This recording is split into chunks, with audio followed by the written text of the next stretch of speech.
Aunichi Oniantuma ayo bisimile DMS TV sanfɛ foli an tan n'o b'an kanbaga na lamɛnbagaw bɛɛ lajɛlen Mali kɔnɔ ani Mali kɔ kan bi ye sibiri utkalo tile 8 san 2026 aw ka dɔn kibaru ni o wagati sele san'an da se an ka bi kunnafonibaw ma ni ka olu dɔw tulo kan an bɛ hakilina jigin k'aw bɛ se k'an dɛmɛ ni kunnafoniya ni kanina carilen ani ka hakilinaw di hakilina diyɔrɔ la wali kɔfɛ bi kunnafoniba b'an bolo ni ka olu dɔw tulo kan dɔw bɛ tali kɛ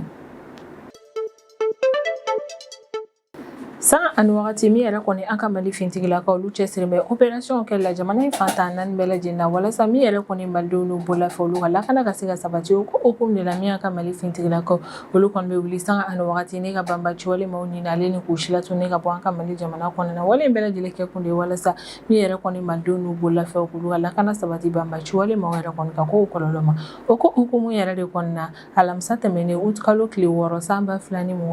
min ka état-major général des armées ale bɔnni ka communiqué min kɔnɔna na b'a lase maliden bɛɛ lajɛlen ma k'a yira k'a fɔ ko don tɛmɛnenw na ko ka Mali fintigilakaw ka sanfɛ kɛlɛkɛminɛw yɛrɛ kɔni to jamana lakɔlɔsili baaraw yɛrɛ kɔnɔna na Masina localité la ni yɛrɛ kofɔlen yɛrɛ kɔni bɛ Segu région de kɔnɔna na ko k'an ka sanfɛ kɛlɛkɛminɛw yɛrɛ kɔni to jamana lakɔlɔsili baaraw la o kɔni taara bɔ banbaci wale jɛkulu maaw yɛrɛ kɔni ka daga sigiyɔrɔ dɔ yɛrɛ kɔni ka min yɛrɛ kɔni kun dogolen don Masina localité la k'an ka Mali fintigilakaw ka sanfɛ kɛlɛkɛminɛw ka cɛsiri n'u ka baara kɛ kun ɲuman kɔni kɛra sababu n'u sera ka dimi juguba dɔw ni banbaci wale jɛkulu maa ni yɛrɛ kɔnɔna ni tiɲɛni yɛrɛ kɔni don n'u ka daga sigiyɔrɔ in yɛrɛ kɔnɔna Masina localité kɔnɔna na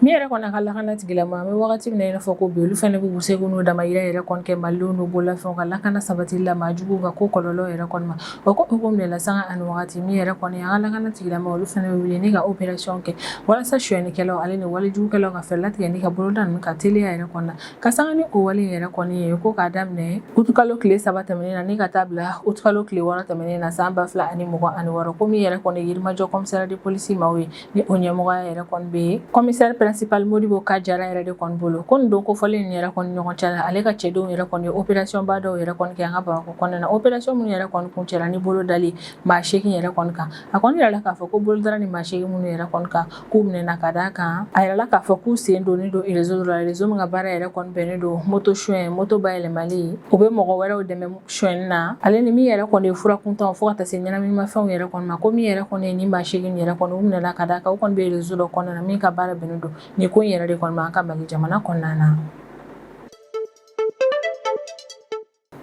Bien osasini o office central de stupéfiants ni kɔni cakɛda an ka jamana kɔnɔna minnu ka baara bɛn don ɲɛnamafɛn don ni kɛlɛli ma i n'a fɔ bɛɛ lajɛlen b'a kalama cogo min sanga ani wagati o osasi cɛdenw yɛrɛ kɔni cɛsiri bɛ opération kɛli la Mali fantan naani bɛɛ lajɛlen la walasa min yɛrɛ kɔni ɲɛnamafɛnw ye olu kana don an ka Mali jamana kɔnɔna cogoya si la o ko hukumu yɛrɛ de kɔnɔna ko araba tɛmɛnen utkalo tile 5 san 2026 min yɛrɛ kɔni Mopti office central de stupéfiants maaw yɛrɛ kɔni k'olu ye opération ba dɔ yɛrɛ kɔni kɛ Mopti région kɔnɔna na opération min yɛrɛ kɔni kun cɛra ni bolodali maa kelen yɛrɛ kɔni ka bolodara ni maa kofɔlen min yɛrɛ kɔni k'a kɔni yira la k'a fɔ ko bolodara ka kada ka bisɛbɛ kɛ k'a fɔ k'a ka baara bɛnnen don ɲɛnaminimafɛn yɛrɛ de kɔni feereli ma Mopti région kɔnɔna na k'o fana tɛmɛlen kɔfɛ min yɛrɛ kɔni ye Mopti osasi cɛdenw olu sera ka u boloda ɲɛnaminimafɛn caman yɛrɛ kɔni kan ni maa kofɔlen bolo ka sanga ni tajimafɛn ko gɛlɛya min kun donna an ka Mali jamana kɔnɔna na wagati tɛmɛnenw yɛrɛ kɔnɔna ka sanga ni o wale yɛrɛ kɔni dɔgɔkun min yɛrɛ kɔni an ka Mali feere ni sanniko minisiri fo ka taa se an ka opérateur pétrolier yɛrɛ kɔni ma olu bɛɛ lajɛlen yɛrɛ kɔni bɛ to ka ɲɔgɔn ye kɛ dɔgɔkun walasa ka se ka kuma jamana yɛrɛ kɔni ka tajimafɛn ko lahalaya kan o ko hukumu yɛrɛ de kɔnɔna alamisa tɛmɛnen utkalo tile 6 san 2026 min yɛrɛ kɔni an ka Mali feere ni sanniko minisiri ni o ye Musa Alassane Jalo ale kɔni ye ani an ka jamana opérateur pétrolier yɛrɛ kɔni ka ɲɔgɔn ye sabanan yɛrɛ kɔni ɲɛmɔgɔya an ka chambre de commerce et d'industrie du Mali yɛrɛ kɔni na ni ɲɔgɔn ye yɛrɛ kɔni kun kɛ kun de walasa ka se ka kuma min yɛrɛ kɔni ye jamana ka tajimafɛn ko ye o kɔni lahalaya k'ale ni fɛɛrɛ kura minnu bɛ se ka latigɛ walasa halisa ka se ka jamana ka tajimafɛn ko tɔ ɲɛ an bɛ wagati min na i n'a fɔ ko bi halisa an bɛ to an ka jamana ka tajimafɛn ko hukumu yɛrɛ kɔnɔna i n'a fɔ bɛɛ lajɛlen yɛrɛ kɔni b'a kalama cogo an bɛ wagati min na i n'a fɔ ko bi min yɛrɛ kɔni an ka Mali autorité olu kɔni b'u k'u cɛsiri ka fɛɛrɛ bɛɛ lajɛlen latigɛ walasa min yɛrɛ kɔni ye tajimafɛnw ka se ka se Mali fantan naani bɛɛ lajɛlen la o ko hukumu yɛrɛ de kɔnɔna don tɛmɛnenw na min yɛrɛ kɔni an ka direction générale du commerce de la consommation et de la concurrence maaw ye ni o ye DGCC olu kɔni bɛ bɔ ni ka laseli kɛ laseli min kɔni b'a yira k'a fɔ ko alamisa tɛmɛnen utkalo tile 6 san 2026 ko camion citerne convoi ba dɔ yɛrɛ kɔni donna Joyi la ale ni Segu région yɛrɛ kɔni kɔnɔna na ko ni camion citerne convoi min donna nin yɔrɔ kofɔni la donna walasa ka se ka nin région sigibaa maa nin yɛrɛ kɔni ka tajimafɛn mago ɲɛ an bɛ wagati min na i n'a fɔ ko bi mi yɛrɛ kɔni Patrice Talon ni ale kun ye Benin jamana ɲɛmaa ye wagati tɛmɛnenw yɛrɛ kɔnɔna an kɔni bɛ wagati min na i n'a fɔ ko bi a yirala k'a fɔ k'ale seginna ka na Benin yɛrɛ kɔni politique ko la an bɛ wagati min na i n'a fɔ ko bi ka d'a kan alamisa tɛmɛnen août kalo tile 6 san 2026 min yɛrɛ kɔni Patrice Talon ale kɔni sugandira ni ka kɛ Benin yɛrɛ kɔni Sénat président yɛrɛ kɔni ni ko yɛrɛ kɔni bɛ kɛ wagati dɔ la o y'a sɔrɔ ni y'a kalo 2 yɛrɛ kɔni min yɛrɛ kɔni Patrice Talon ale yɛrɛ kɔni tɛ Benin jamana ɲɛmaa yɛrɛ kɔni a taara maa wɛrɛ yɛrɛ de kɔni bɛ a nɔ la ni wagati in na ko hukumu yɛrɛ de kɔni maa caman kɔni y'a yira k'a fɔ ko min yɛrɛ kɔni Patrice Talon ko ale yɛrɛ kɔni tɛ fɛ ka bɔ jamana in yɛrɛ kɔni fanga kɔnɔna na ni kunnafoniba de bɛ an bolo kɔrɔ bi an bɛna minnu walawala o ye bidon kibaru kɔnɔna na. San ani wagati min ka Mali fintigilakaw olu kɔni cɛsirilen bɛ opération kɛli la jamana fantan naani bɛɛ lajɛlen na walasa ka se ka Mali jamana yɛrɛ kɔni lakana sabati min fana ye malidenw n'u bololafɛ olu ka se ka yala jamana in yɛrɛ kɔni ɲɔgɔn cɛ la lafiya ale ni lakana yɛrɛ kɔni kɔnɔna na ko hukumu de la san ani wagati min yɛrɛ kɔni an ka fintigilakaw yɛrɛ kɔni olu bɛ wuli ne ka banbaci walimaw ɲini k'u nana minɛ ale ni k'u bɔnɛw ni na walasa ka se ka jamana kɔnɔdenw yɛrɛ kɔni kisi ni maa yɛrɛ kɔni ka kojugu kɔlɔlɔ ma o hukumu yɛrɛ de kɔni na alamisa tɛmɛnen août kalo tile 6 san 2026 min y'a état-major général des armées ale bɔ ni ka communiqué kɛ communiqué min kɔnɔna na a b'a lase maliden bɛɛ lajɛlen ma k'a yira k'a fɔ k'an bɛ wagati min na i n'a fɔ ko bi komi an ka Mali fintigilakaw n'olu dɛmɛnen don kosɛbɛ u jɛɲɔgɔnw yɛrɛ kɔni fɛ halisa u bɛ ka continuer opération kɛli la opération minnu yɛrɛ kɔnɔ u bɛ jamana lakɔlɔsi u b'a lakana wa olu bɛ banbaci walijɛkulu mɔgɔw kɛlɛ ka bɔ Mali fantan naani bɛɛ lajɛlen na k'an bɛ wagati min na i n'a fɔ ko bi komi an ka Mali fintigilakaw halisa u bɛ ka continuer o opération ninnu fɛ jamana fantan naani bɛɛ lajɛlen na communiqué yɛrɛ kɔni kɔnɔna na min ye état-major général des armées ale kɔni b'a yira k'a fɔ ko don tɛmɛnenw yɛrɛ kɔnɔna komi an ka Mali fintigilakaw ka sanfɛ kɛlɛkɛminɛw yɛrɛ kɔni k'olu tun bɛ jamana lakɔlɔsili baaraw la Segu région yɛrɛ de kɔni kɔnɔna na ko ka sanfɛ kɛlɛkɛminɛw yɛrɛ kɔni to jamana lakɔlɔsili baaraw la o kɔni taara bɔ banbaci walijɛkulu JINIM ale ni FLA maaw yɛrɛ kɔni ka ɲɔgɔn ye yɔrɔ dɔ yɛrɛ kɔni kan Masina localité nord ouest yan fanfɛla yɛrɛ kɔnɔna ne yɛrɛ kofɔlen bɛ Segu région de kɔnɔna na ko sanfɛ kɛlɛkɛminɛw yɛrɛ kɔni talen bɔ banbaci walimaw kan dagasigiyɔrɔ yɛrɛ kɔni kan min yɛrɛ kɔni sanfɛ kɛlɛkɛminɛw olu ma girin ne ka faraku yɛrɛ kɔni kɛ u mɛnna ni ka renseignements yɛrɛ kɔni ta ka dalu kɛrɛnkɛrɛnnenw ɲini min b'a yira k'a fɔ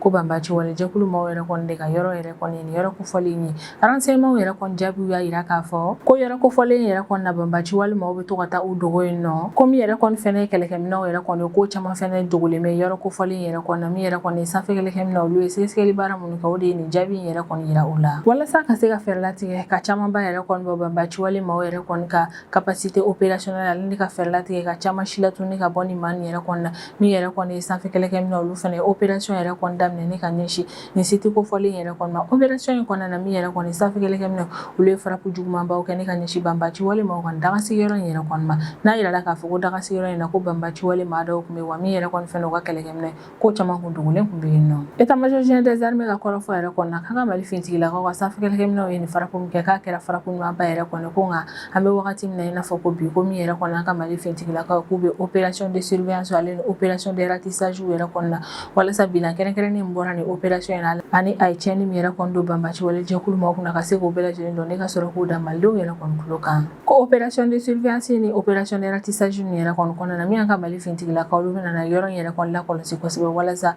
n'o ye banbaci walimaw ka mouvement wɛrɛ yɛrɛ kɔni yɔrɔ kofɔlen na ka fɛɛrɛ latigɛ ni k'o banbaci walimaa ninnu si latunu walasa ka se ka jamana kɔnɔdenw ka lakana ko tɔ sinsin kosɛbɛ maa ninnu ka walejugu kɔlɔlɔ ma ne yɛrɛ kɔni an ka autorité militaire yɛrɛ kɔni olu bɛ sinsin a kan kosɛbɛ ka hakilisigi kuma fɔ maliden bɛɛ lajɛlen k'a yira k'a fɔ k'ali san bɛ wagati min na i n'a fɔ ko bi komi an ka Mali fintigilakaw olu bɛ ka continuer u ka opération fɛ u bɛ opération minnu kɛ ni cɛsiri ale ni baara kɛ kun na n'o opération ninnu kɔnɔna na u bɛ jamana kɔnɔdenw n'u bololafɛnw ka lakana sabati wa u bɛ jamana yɛrɛ kɔni lakana k'alisa min an ka Mali fintigilakaw k'u bɛ ka continuer o opération nin yɛrɛ kɔni senfɛ ko hukumu de la min ye état-major général des armées ale bɛ foliba kɛ ni ka ɲɛsin malidenw ma ka d'a kan ko malidenw yɛrɛ kɔni b'u ka jukɔrɔmadon kɛ ni ka ɲɛsin fintigilakaw yɛrɛ kɔni ma nin kɛlɛ in kɔnɔna na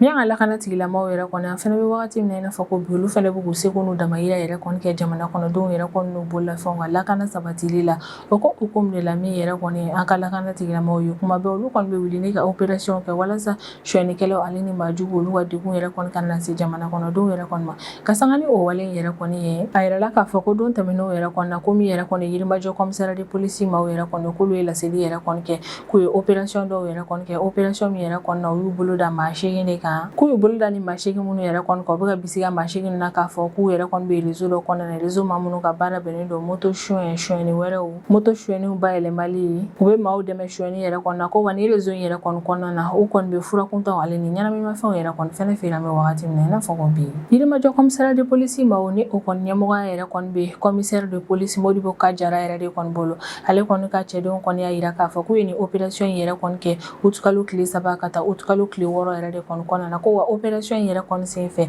maa 8 minɛli yɛrɛ kɔni kɔfɛ u sera ka u bolo da fɛnba dɔw yɛrɛ kɔni fɛnɛ kan Yirimajɔ commissariat de police cɛdenw yɛrɛ kɔni ka kɔrɔfɔ la k'olu yɛrɛ kɔni ma girin dɔrɔn ni ka taa ni opération in yɛrɛ kɔni kɛ ko ɲan'olu ka opération in kɛ o y'a sɔrɔ u ye renseignement yɛrɛ de kɔni sɔrɔ renseignement yɛrɛ de kɔni kɔfɛ olu kɔni wulila ni ka opération kɛ opération fɔlɔ min yɛrɛ kɔni kɛra opération in kɔnɔ olu sera ka u bolo da maa dɔ yɛrɛ kɔni ka u y'u bolo da ni maa kofɔlen min k'a yira la k'a fɔ k'ale si bɛ san 17 de la k'u y'u bolo da ni maa kofɔlen min yɛrɛ kɔni ka u y'u bolo da ka d'a kan u bɛ ka bisiya k'a fɔ k'a ye suyɛni yɛrɛ kɔni kɛ ko wa ni maa kofɔlen min yɛrɛ kɔni ye fura kuntaale ɲɛnaminimafɛnw ye k'o fɛnɛ tun bɛ a bolo ko wagati min bolo bɛ da ni maa kofɔlen yɛrɛ kɔni ka u y'u bolo da maa filanan wɛrɛ yɛrɛ kɔni ka u bɛ ka bisiya maa filanan min na k'a fɔ k'ale yɛrɛ kɔni ye fɔlɔ in ka complice de ko bolo bɛ da ni maa fila nin yɛrɛ kɔni ka wagati min na o y'a sɔrɔ moto 2 yɛrɛ kɔni tun bɛ u bolo ko Yirimajɔ commissariat de police cɛ dɔw y'u bolo da maa fɔlɔ min yɛrɛ kɔni ka u kɔni taara wolomali kɛ ale yɛrɛ kɔni ka so wolomali min kɛra ale ka so o kɔni kɛra sababu ye n'u sera ka u bolo da fɛnba dɔw kan u y'u bolo da fɛn minnu ka kɛrɛnkɛrɛnnenya la o de ye moto den 5 moto pièce caman minɛn minnu bɛ kɛ ni ka moto walanga o caman ale ni fura kuntanw yɛrɛ kɔni caman ko min yɛrɛ kɔni ye Yirimajɔ commissariat de police cɛ dɔw ye wolomali min kɛ maa fɔlɔ in yɛrɛ kɔni ka so u sera ka u bolo da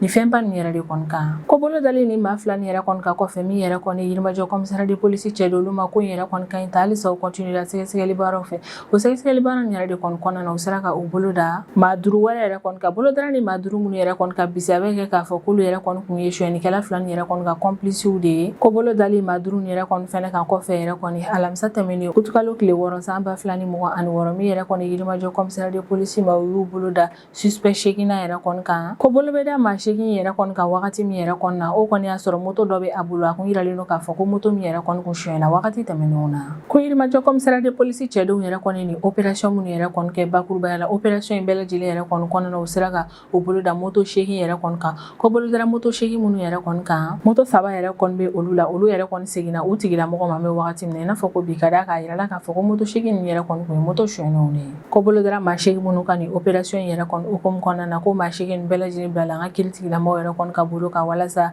u ka se ka jaabi kɛ ni ka ɲɛsin u ka wale nin yɛrɛ kɔni ma wa don nataw la maa ni ɲagili min ka kan u bɛna na da u kan an ka Mali jamana kɔnɔna na ko min yɛrɛ kɔni Yirimajɔ commissariat de police cɛ dɔw olu kɔni y'a yira k'a fɔ halisa u kɔni nana continuer sɛgɛsɛgɛli baaraw yɛrɛ kɔni fɛ walasa n'a sɔrɔ complice wɛrɛ tun bɛ nin maa ninnu na u ka nin suyɛni baara in kɔnɔna ka fɛɛrɛ latigɛ ni ka bolo da o complice nin bɛɛ lajɛlen kan min yɛrɛ kɔni ye commissaire principal Modibo Kajara yɛrɛ kɔni ale bɛ foliba kɛ ni ka ɲɛsin a ka cɛdenw ma kɛrɛnkɛrɛnnenya la minnu sen donna ni opération in na a b'u fo ka cɛsiralen don ka baara kɛ ko ɲuman na ni opération in senfɛ ka d'a kan ko yɛrɛ de kɔni kɛra sababu ye n'u sera ka sebaya sɔrɔ ni opération in yɛrɛ kɔnɔna wa a bɛ weleweleda kɛ ni ka ɲɛsin jamana kɔnɔdenw yɛrɛ kɔni ma halisa an ka continuer an ka collaboration tɛmɛ an ka lakana tigilamɔgɔw ni ɲɔgɔn cɛ la walasa an ka se an ka lakana tigilamɔgɔw yɛrɛ kɔni dɛmɛ criminalité ale ni délinquance kɛlɛli ko la ni ka bɔ an ka Mali jamana kɔnɔna na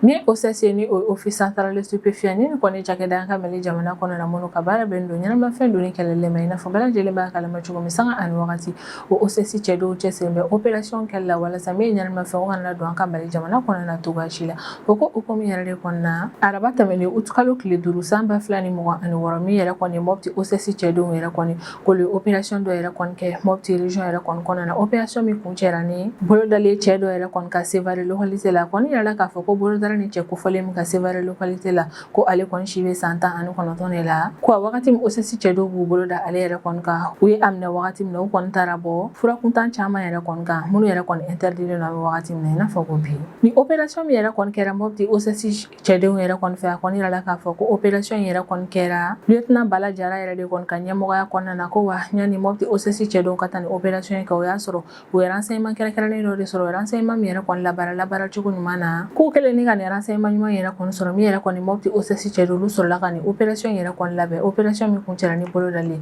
ni cɛ kofɔlen yɛrɛ kɔni kan ko bolodala ni cɛ kofɔlen min yɛrɛ kɔni kan ni opération in senfɛ n'ale si bɛ san 19 yɛrɛ kɔni de la ko bolo bɛ da ale kan wagati min na min yɛrɛ kɔni OCC cɛ dɔw olu sera ka u bolo da tramadol ni o ye ɲɛnaminimafɛn o kɔni comprimé 490 yɛrɛ de kɔni kan a kɔni yiralen don k'a fɔ ko nin cɛ kofɔlen yɛrɛ kɔni kun kɛnbɛn ni ka nin fura in yɛrɛ kɔni dogo manabile dɔ yɛrɛ de kɔni kɔnɔna na dogocogo ɲuman yɛrɛ kɔni na ko nka OCC cɛ dɔw don ka cɛsiri n'u ka baara kɛ ko ɲuman kɔni kɛra sababu hali n'a sɔrɔ maa kofɔlen kun kɛmɛ ne ka nin fura in yɛrɛ kɔni dogo manabilen kɔnɔna na u sera ka bolo da fura juguba in yɛrɛ kɔni kan OSS cɛdenw kelen de k'u bolo da nin maa kofɔlen yɛrɛ kɔni kan u kɔni taara n'a ye ne ka ɲininkaliw tɛ bɔ a la ɲininkali minnu tɛguna a la o ɲininkali nin jaabiw yɛrɛ kɔni kɔla na cɛ kofɔlen y'a yira k'a fɔ ko ɲɛnaminimafɛn min kun bɛ ale bolo k'ale kun kan ka taa ɲɛnaminimafɛn yɛrɛ kɔni di cɛ dɔ yɛrɛ de kɔni ma ni a yirala k'a fɔ ko cɛ kofɔlen si bɛ san 51 yɛrɛ de kɔni na a y'a yira k'a fɔ ko ɲɛnaminimafɛn kun ye o yɛrɛ de kɔni ta ale kun na taa di o de ma ni opération yɛrɛ kɔni kɔfɛ min yɛrɛ kɔni ye Mopti OSS cɛ dɔw olu y'a yira k'a fɔ k'ali n'a sɔrɔ an bɛ wagati min na i n'a fɔ ko bi Mopti lakanako yɛrɛ kɔni ko ɲɛ ka misɛn kosɛbɛ k'ali n'a sɔrɔ ko in yɛrɛ kɔni bɛ senna ko min yɛrɛ kɔni olu Mopti OSS cɛ dɔw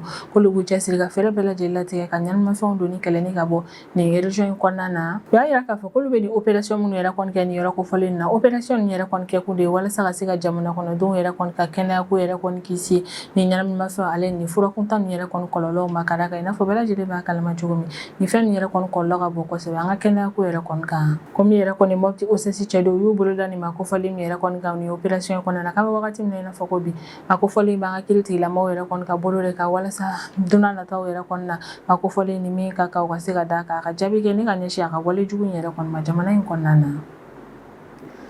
alamisa tɛmɛnen août kalo tile 6 san 2026 min yɛrɛ kɔni a ka Mali feere ni sanuko minisiri ni o ye Musa Alassane Diallo ale kɔni ɲɔgɔn ye dɔ yɛrɛ kɔni ɲɛmɔgɔya an ka chambre de commerce et d'industrie du Mali yɛrɛ kɔni na ɲɔgɔn ye min yɛrɛ kɔni na ni an ka jamana opérateur pétrolier bɛ ɲɔgɔn ye kɛ walasa ka se ka kuma jamana ka tajimafɛn ko lahalaya kan bɛ wagati min na i n'a fɔ ko bi ni ɲɔgɔn ye yɛrɛ kɔni senfɛ min yɛrɛ kɔni an ka direction générale du commerce de la consommation et de la concurrence yɛrɛ kɔni directeur général yɛrɛ kɔni ye k'a daminɛ juillet kalo tile 27 la ni ka taa bila août kalo tile 2 la san 2026 ni o bɛ dɔgɔkun kelen yɛrɛ kɔni ma tajimafɛn hakɛya min yɛrɛ kɔni donna an ka Mali jamana kɔnɔna na ale bɛ kuma o bilaw yɛrɛ kɔni kan a ka kɔrɔfɔ yɛrɛ kɔni na ko nin wagati kofɔlen yɛrɛ kɔni ni ɲɔgɔn cɛla la ko camion citerne 600 ni 98 yɛrɛ de kɔni donna an ka Mali jamana kɔnɔna na ni o bɛ bɛn tajimafɛn litiri $32 ale ni dɔɔni yɛrɛ de kɔni ma ko nin tajimafɛn hakɛya yɛrɛ de kɔni donna an ka Bamako yɛrɛ kɔni kɔnɔna na ni dɔgɔkun yɛrɛ kɔni kɔnɔna na ko ni camion citerne hakɛya min yɛrɛ kɔni donna an ka Bamako kɔnɔna na ko camion citerne yɛrɛ kɔni na gasoil essence fuel gaz butane fo ka taa se carburant jet A1 yɛrɛ de kɔni ma k'olu yɛrɛ de kɔni kun bɛ nin camion citerne nin yɛrɛ kɔni kɔnɔna na minnu donna an ka Bamako kɔnɔna na nin dɔgɔkun in na kan kɔni wagati min na i n'a fɔ ko bi Mali jamana yɛrɛ kɔni ka tajimafɛn ko lahalaya ka ɲi kosɛbɛ ka d'a kan ko ni ye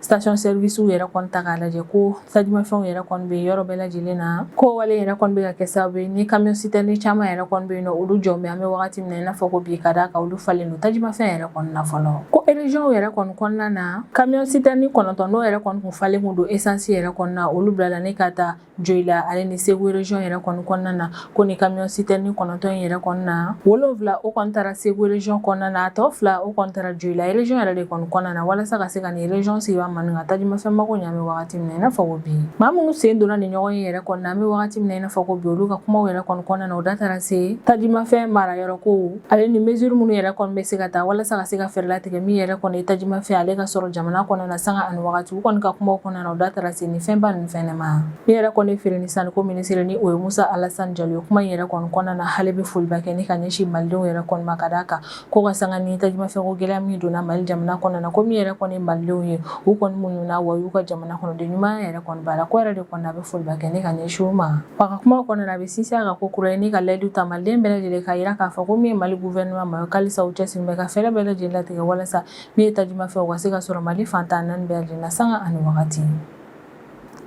min y'a ka direction générale du commerce de la consommation et de la concurrence ma ni o ye DGCC olu kɔni bɔra ni ka laseli kɛ ko alamisa tɛmɛnen août kalo tile 6 san 2026 ko min yɛrɛ kɔni ye camion citerne convoi dɔ yɛrɛ kɔni ye ko sɛnsɛnra ni ka don ni o ye Joyila ale ni Segu région yɛrɛ kɔni kɔnɔna na nin don kofɔlen in na an ka DGCC maaw yɛrɛ kɔni ka kɔrɔfɔ yɛrɛ kɔni na ko nin tajimafɛn minnu yɛrɛ kɔni taara ni ka taa di nin région fila nin yɛrɛ kɔni ma ko kɔni bɛ tali kɛ an ka Mali autorités ka fɛɛrɛ latigɛ la walasa min yɛrɛ kɔni ye tajimafɛn u ka se ka don jamana fantan naani bɛɛ lajɛlen na min yɛrɛ kɔni ye jamana ye région ye hali olu fɛnɛ k'u ta sɔrɔ tajimafɛn ko la walasa ka se k'u ka baaraw yɛrɛ kɔni kɛ u sigiyɔrɔw la direction générale du commerce de la consommation et de la concurrence ma yɛrɛ kɔni ka kɔrɔfɔ la ko n'i y'a ye ni tajimafɛn yɛrɛ kɔni sera ka taa ni ka taa n'a ye nin région nin yɛrɛ kɔni kɔnɔna na k'o dabɔra an ka Mali fintigilakaw ka cɛsiri u ka baara kɛ ko ɲuman yɛrɛ de kɔni fɛnɛ na ka d'a kan olu yɛrɛ de kɔni wulila ni ka nin tajimafɛn nin yɛrɛ kɔni escorter lakana kɔnɔna na ni ka taa di nin région sigibaa ma nin yɛrɛ kɔni ma ko an bɛ wagati min na i n'a fɔ ko bi min y'an ka Mali fintigilakaw olu ka cɛsiri baaraw yɛrɛ kɔni bɛ ka kɛ sababu ni min yɛrɛ kɔni ye Joyi la ale ni Segu region olu yɛrɛ kɔni lakana fɛnɛ bɛ ka sabati min yɛrɛ kɔni an ka Mali autorités bɛ sinsin ka kosɛbɛ halisa u bɛ continuer tajimafɛn donni ko la an ka Mali jamana kɔnɔna na walasa min yɛrɛ kɔni ye tajimafɛn u ka se ka sɔrɔ Mali fantan ani 4 bɛɛ lajɛlen yɛrɛ kɔnɔna na wale min na kɛ sababu min yɛrɛ kɔni ye jamana kɔnɔdenw ale ni entreprise yɛrɛ kɔnɔ olu ka tajimafɛn mako fɛnɛ bɛ se ka ɲɛ u ka baaraw kɔnɔna na. Sisan an bɛ tɛmɛ n'an ka jamana kɔfɛ kibaruyaw ye o kɔnɔna na an bɛ taa Benin jamana kɔnɔna na. Alamisa tɛmɛnen août kalo tile 6 san 2026 min yɛrɛ kɔni ye Benin président kɔrɔ ye ni o ye Patrice Talon yɛrɛ kɔni a yirala k'a fɔ ko nin don kofɔlen na ko nin maa kofɔlen sugandira ne k'a kɛ Benin yɛrɛ kɔni Sénat président yɛrɛ kɔni ye wale min bɛ kɛ sababu ye ni ka Patrice Talon lasigi ko kura ye ni ka nana ye Benin politique ko yɛrɛ kɔni kɔnɔna na ni wale yɛrɛ kɔni bɛ kɛ wagati dɔ la o y'a sɔrɔ nin y'a kalo 2 yɛrɛ de kɔni min yɛrɛ kɔni Patrice Talon ale yɛrɛ kɔni bɔra Benin jamana ɲɛmaaya yɛrɛ kɔni na i n'a fɔ bɛɛ lajɛlen b'a kalama cogo min Sénat kura min yɛrɛ kɔni sigilen filɛ nin Benin jamana kɔnɔ a yirala k'a fɔ ko Sénat in kɔnɔna na ko maa 25 de bɛ yen nɔ ko o maa 25 nin yɛrɛ kɔnɔna na maaba caman yɛrɛ kɔni bɛ u la ni wagati tɛmɛn'u la olu kun ye jɔyɔrɔba yɛrɛ kɔni sɔrɔ Benin gouvernement yɛrɛ kɔni kɔnɔna na nin don kofɔlen yɛrɛ kɔnɔna Sénat maaw yɛrɛ kɔni u ka maaw bɛɛ lajɛlen yɛrɛ kɔni sigi u sigiyɔrɔ la o sigiliw yɛrɛ kɔni kɔfɛ Benin sénateurs yɛrɛ kɔni ye baaraw yɛrɛ kɔni kɛ walasa ka se ka Sénat yɛrɛ kɔni bureau sigi an bɛ wagati min na i n'a fɔ ko bi Louis Vlavonu a kɔni yirala k'a fɔ k'ale yɛrɛ de kɔni sugandira ni k'a kɛ Sénat vice président ye min yɛrɛ kɔni ye Alassane Sédou ye k'ale fɛnɛ sugandira ni k'a kɛ Sénat rapporteur yɛrɛ kɔni ye Adijatou Matis ale kɔni fɛnɛ sugandira ni k'a kɛ rapporteur suppléante yɛrɛ de kɔni ye Sénat jɛkulu yɛrɛ kɔni kɔnɔna na a caman kɔni y'a yira k'a fɔ ko Patrice Talon yɛrɛ kɔni sugandilen ni k'a kɛ Benin yɛrɛ kɔni Sénat président yɛrɛ kɔni ko kɔni bɛ dɔ fara Patrice Talon yɛrɛ kɔni ka parcours yɛrɛ kɔni ka politique ko kɔnɔ Benin jamana kɔnɔna na ko wale yɛrɛ kɔni bɛ kɛ sababu ye ni ka ni maa kofɔlen yɛrɛ kɔni ka jɔyɔrɔ tɔ renforcer kosɛbɛ Benin gouvernement yɛrɛ kɔni kɔnɔna na an bɛ wagati min na i n'a fɔ ko bi Ni ne bɛ dan sigi an ka bidon kibaru la an b'an kanubaga n'a lamɛnbagaw bɛɛ lajɛlen fo Mali kɔnɔ ani Mali kɔ kan an bɛ waati jigin k'aw bɛ se k'an dɛmɛ ni kunnafoniya kan ni n'a carili ani k'aw hakilinaw di hakilina diyɔrɔ la wale kɔfɛ an b'a fɔ yan ko aw k'an bɛn a ɲɔgɔnna wɛrɛ ma